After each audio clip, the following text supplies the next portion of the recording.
오늘 아침을 여는 말씀은 출애굽기 6장 9절의 말씀입니다.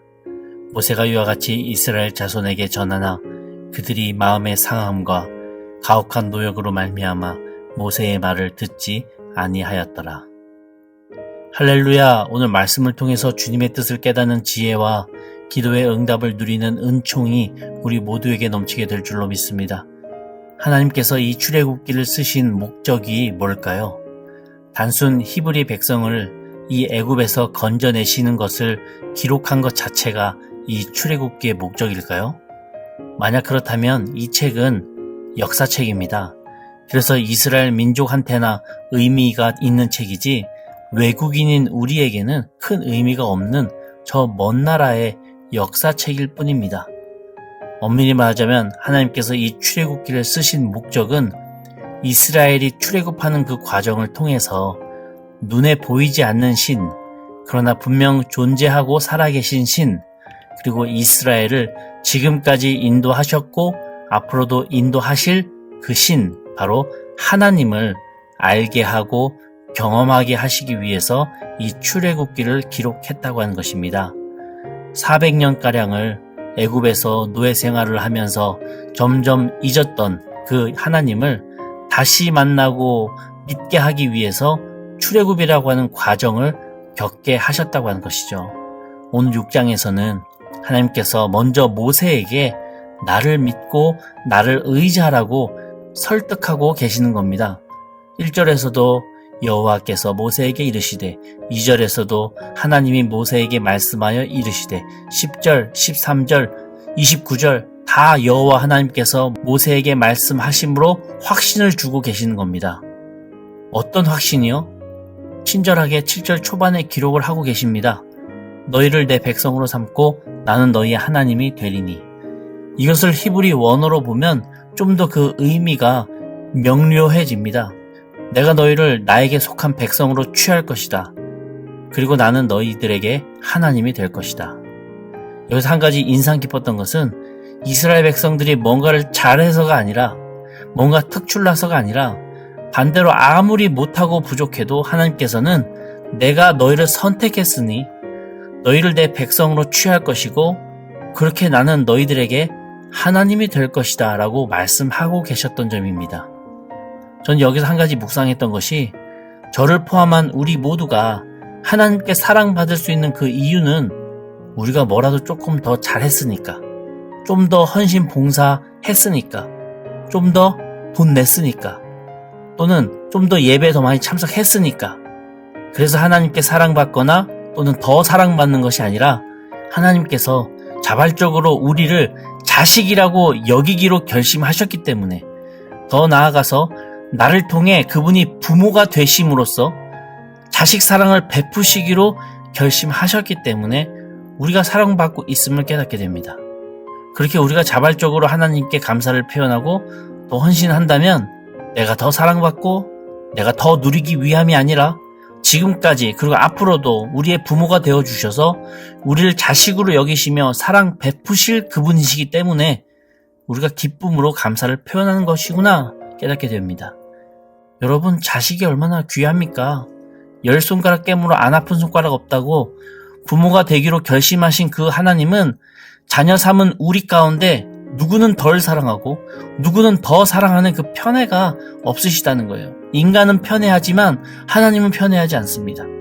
그렇게 하나님께서는 7절에 너희를 내 백성 삼고 나는 너희의 하나님이 되어서 이스라엘의 그 무거운 짐에서 구원하여 출애굽시키겠다라고 결정하신 거예요.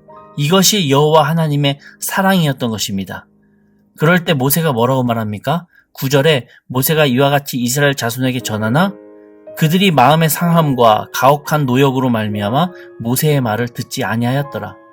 모세가 애굽에 와서 힘든 노역을 하고 있는 그 이스라엘 사람들에게 하나님에 관하여 말하고 출애굽하자고 얘기를 했더니 오히려 동족인 히브리 사람들에게 무시받고 거부당했다는 것입니다. 그도 그럴 것이 웬 이방인처럼 생긴 사람이 오더니 나도 같은 히브리 사람인데 저기 가나안이라고 하는 좋은 땅이 있으니까 여기 나가서 도망치자고, 다 같이 나가면 된다고, 그리고 내가 믿는 그 하나님이 그렇게 말씀하셨다고, 그렇게 말하면 여러분은 따라 나가실 수 있으십니까? 절대 쉬운 결정이 아니죠. 9절 중반에 그들이 마음의 상함 때문에 라고 기록을 하고 있습니다. 여기서 마음의 상함의 그 뜻을 마음이 아프다 또는 기분이 나쁘다 라는 뜻으로 쉽게 생각할 수 있지만 원어로 보니까 그런 얕은 의미가 아니더라고요. 코체르 루아흐라고 해서 인내심이 부족하다라고 하는 의미였습니다. 모세의 말을 듣기 위해서 기다려주기에는 딱히 관심도 없고 너무 힘들어서 기다리는 그 인내를 할 수가 없다고 하는 것이죠. 또한 이 9절 부분을 탈굼 외경을 보면 그들 손에 가혹한 노동이 가득했고 그들은 우상을 숭배했기 때문이다 라고 기록을 합니다. 이스라엘 백성들이 모세에게 마음의 문을 열지 않았던 그 이유가 모세의 하나님에 관한 그 이야기를 들을 만한 그 인내심이 부족했고 또한 그들은 이미 다른 신, 즉 우상을 숭배하고 있었기 때문이었다라고 추측해 볼 수 있는 것이죠. 그렇게 모세는 이미 이스라엘 백성들에게 거부당한 상황이었기 때문에 영적 자존감이 바닥을 치고 있었다고 하는 것입니다. 그래서 모세의 결론이 무엇이었는가? 12절에 보니까 모세가 여호와 앞에 아뢰어 이르되 이스라엘 자손도 내 말을 듣지 아니하였거든 바로가 어찌 들으리이까 나는 입이 둔한 자이니이다. 30절입니다. 모세가 여호와 앞에 아뢰되 나는 입이 둔한 자이오니 바로가 어찌 나의 말을 들으리이까. 이스라엘 자손도 내 말을 안 듣고 바로 왕은 더더욱더 안 들을 겁니다. 전 입이 둔한 부족한 사람입니다. 사람 잘못 선택하신 것 같아요, 하나님. 저는 아닌 것 같습니다. 이게 모세의 결론이었어요. 감히 제가 상상해 볼 때 제가 모세의 입장이라고 해도 이미 동족에게 거부당한 상황에서 하나님을 뵈게 되면 하나님 저 능력 없어요 라고 이렇게 말할 것 같아요. 그런데 사실 왜 이런 말을 모세가 하고 있는가? 모세는 아직 부모된 그 하나님과 자식된 나의 그 관계를 모르기 때문입니다. 여전히 내가 뭘 잘해야만 쓰임을 받고 내가 능력이 있어야만 주님의 자녀가 될 수 있다라고 하는 그 조건적인 사고방식에 머물러 있었던 것이죠. 그도 그럴 것이 모세는 친부모의 사랑을 듬뿍 받아본 기억이 없어요. 그런 경험이 없지 않습니까? 어려서 바로 버려졌기 때문에. 또 80년을 조건적으로 살아왔지 않습니까? 이집트 왕실에서 또 미디안 광야에서 어찌 보면 현재로서는 참 당연한 현상일 수도 있습니다. 우리도 그렇게 살아오지 않았습니까? 그러나 하나님은 오늘 이 출애굽 성경을 통해서 우리에게 정확하게 지금 말씀해주고 계신 겁니다. 성중아, 너가 뭘 잘해서 사랑받는 게 아니다. 너가 능력이 있어서 널 통해서 출애굽하려고 하는 것이 아니다. 내가 널 자녀로 선택했기 때문에 너가 사랑받는 것이지 내가 부모가 되기로 결심했기 때문에 이 많은 자녀를 이끌고 출애굽하려고 하는 것이다. 이 여호와 하나님의 무조건적인 사랑이 우리 가슴에도 확신으로 남아서 평생 내 안에 머물기를 바랍니다. 내가 부족해서 실수하든 연약해서 쓰러지든 능력이 턱없이 없는 사람이든 주님은 한결같은 부모의 사랑으로서 자식된 우리와 언제나 함께 하시고 능력 주시는 분이심을 기억하라고 하는 것이죠. 내 힘으로 하는 것이 아니라 이미 부모가 되시기로 결정하시고 나를 자녀로 삼아주시기로 결심하신 그 하나님의 능력으로 우리가 산다고 하는 것입니다. 그럴 때 우리 삶의 가치관 자체가 변할 수 있다고 하는 것이죠. 성경 속에 특이한 표현이 한 가지 있어서 소개하고자 하는데요. 12절이나 30절에 똑같이 모세가 말하기를 전 입이 둔한 자입니다 라고 표현하지 않습니까? 입이 둔하다 라고 하는 그 의미가 뭘까요? 혀가 짧다? 또는 말을 청산유수처럼 잘하지 못한다 이런 의미일까요? 학자마다 의견은 좀 다릅니다만 우선적으로는 입이 둔하다는 히브리어가 저는 익숙하지 못합니다 라는 의견이 많습니다. 40년간 왕궁에서 지내면서 이집트어를 쓰지 않았겠습니까? 그리고 또 40년은 광야에서 양치면서 혼자서 많은 시간을 보냈다 보니까 너무 오랫동안 히브리어를 안 썼기 때문에 동족들이 쓰고 있는 이 히브리어 구사가 유창하지 못하다라고 하는 의미라는 것이죠. 또 두 번째로는 진짜로 신체 구조상 말을 더듬으면서 말을 좀 잘 못하는 사람이었을 수도 있다라고 연구도 합니다. 어떤 연구가 맞는지는 알 수 없지만 원어를 보면 최소한 모세의 속마음은 정확히 알 수 있어요. 입이 둔하다 이 부분을 원어로 보면 제 입술은 할례를 받지 못했습니다 라고 하는 의미입니다. 내 입술이 할례받지 못한 거룩하지 않은 입술이라고 하는 것이죠. 하나님의 거룩한 일을 하기에는 저는 능력이 부족하든 또는 제가 말을 실제로 잘 못하든 정확한 것은 저는 도덕적으로나 윤리적으로나 신앙적으로나 어딜 봐도 거룩하지 않습니다. 하나님. 저는 거룩과는 거리가 먼 사람입니다. 이렇게 사명을 피하고 있는 모습이라고 하는 것이죠.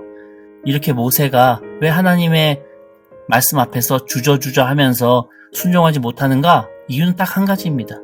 내가 하나님의 자녀라고 하는 그 말씀을 나는 모르겠고 더더욱이 하나님이 내 부모가 되셔서 나를 조건 없이 사랑해 주시는 것 알지도 못하고 경험도 못 해봤기 때문에 모르겠다는 겁니다. 이 모든 것을 약속하신 그 하나님을 나는 확신할 수 없다고 하는 것입니다.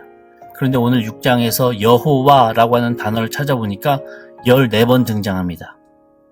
하나님을 표현하는 단어 가운데 여호와는 이 유일신 하나님을 뜻하는 단어인데 내포하고 있는 그 의미가 무엇인가?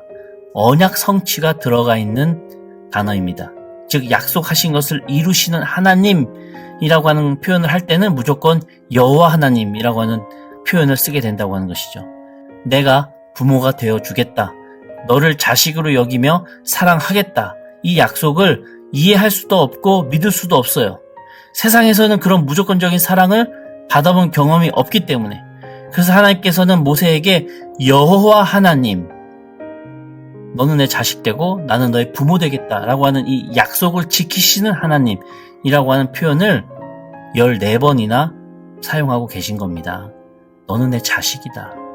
난 너의 부모다. 그걸 믿어라. 강조하고 계신 것이죠. 이 여호와 히브리어가 특이해서 소개하자면 4글자인데 요드, 해, 바브, 해입니다. 요드는 손이라고 하는 의미고 해는 보다라고 하는 뜻입니다. 바브는 못이라고 하는 의미고 해는 또 보다라고 하는 뜻이죠. 그래서 여호와라고 하는 히브리어는 요드해 바브해라고 하는 단어로서 그 뜻을 풀면 손의 못자국을 보라라고 하는 의미입니다.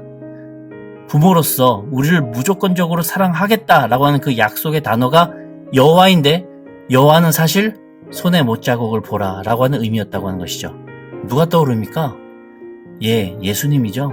손의 못자국 보라라고 하는 뜻의 그 여호와가 지금으로부터 2000년 전에 예수님이라고 하는 존재로 우리에게 직접 오셨음을 우리는 기억하면서 이 사순절에 그 예수님의 손의 못자국을 기억하며 나에게 부모 되시는 그 하나님의 사랑에 감사하며 나는 아무런 조건 없지만 그분의 자녀로서 지금까지 인도받았고 앞으로도 사랑받을 주님의 자녀라는 것을 기억하며 그분께 감사하며 기도할 수 있는 그리고 오늘 하루를 좀 더 거룩하게 보낼 수 있는 저희가 되기를 원합니다. 그런 주님과 오늘 하루도 부모와 자녀의 관계로서 사랑받고 또 사랑하는 귀한 저와 우리 영도보 중학교 성도님들 다 되시기를 주님의 이름으로 간절히 축원합니다. 아멘. 우리 함께 기도하시겠습니다.